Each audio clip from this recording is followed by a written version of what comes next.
अस्सलाम वालेकुम। अल्लाह ताला अपने बंदे को आजमाता है, उस पर मुश्किल वक्त लाता है, उसे मजबूत बनाता है, दुआ के ज़रिए बताता है कि तुम्हारा रब तुम्हारे साथ है, ये वक्त गुजर जाएगा।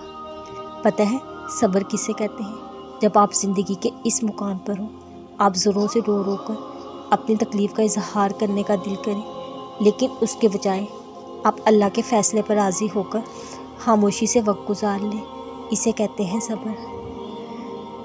कभी कभी हम फ़ैसलों को कबूल नहीं कर पाते, बहुत मुश्किल होता है। जहाँ शिद्दत से चाहत की हो वही नसीब ना हो, मगर अल्लाह के रास्ते पर जब चल पड़ते हैं, अल्लाह ताला दिल खुद ब खुद बदल देता है।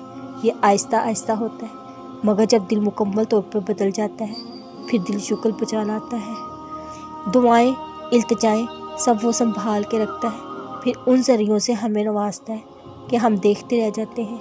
जब वो दो जहानों का खालिक होकर हमारे यकीन की लाज रखता है, तो क्या हम उसकी मोहब्बत की लाज नहीं रख सकते? उसकी रज़ा में अपना दिल मुतमिन नहीं कर सकते? जब वो हमारे लाड उठाता है, तो क्या हम उसके एक हुक्म पे सर नहीं झुका सकते? उस जैसी मोहब्बत तो कोई नहीं कर सकता, मगर हाँ, हम उसकी चाहत का एहतराम कर सकते हैं, उससे मोहब्बत करने की कोशिश कर सकते हैं। जब तन्हाइयाँ महफ़िलों से ज़्यादा सुकून देने लगे, तो ये इशारा है इस बात का कि दिल अल्लाह की मोहब्बत में गनी होने लगा है।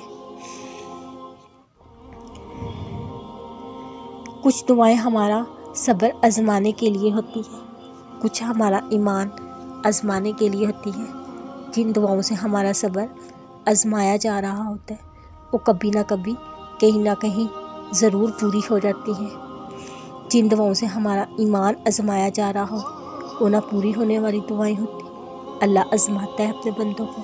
अगर वो उनको चाहत से ले ही नवाजता, तो फिर भी उसके बंदे उससे इतनी ही मोहब्बत, इतना ही यकीन रखते हैं जितना कुछ मांगते हुए था यकीन। जब अल्लाह के बंदे उस पर यकीन का दावा करते हैं, तो उनकी आजमाइशें उन्हीं चीज़ों से होती हैं जिनको खोने का वो तसव्वुर भी नहीं कर सकते। आजमाइश में चुने जाने वालों की दुआओं को भी अल्लाह ने कबूलियत के लिए चुन रखा होता है। वो तुम्हारे हाथों को तब तक खाली नहीं करता जब तक वो उन्हें और बेहतर चीज़ से भरने का इरादा ना कर ले। जब भी उदास होने लगो, ख़ुद को ये याद दिलाया करो, जिसने मुश्किल दी है उसने मदद का वादा कर रखा है। वो आजमाता उसी चीज़ से है जो तुम्हें बेहद प्यारी होती है, ताकि उस चीज़ के मिलने की तड़प तुम्हें अल्लाह पाक से मिलवा दे। इस यकीन के साथ मांगो, अल्लाह ज़रूर देगा इंशाअल्लाह।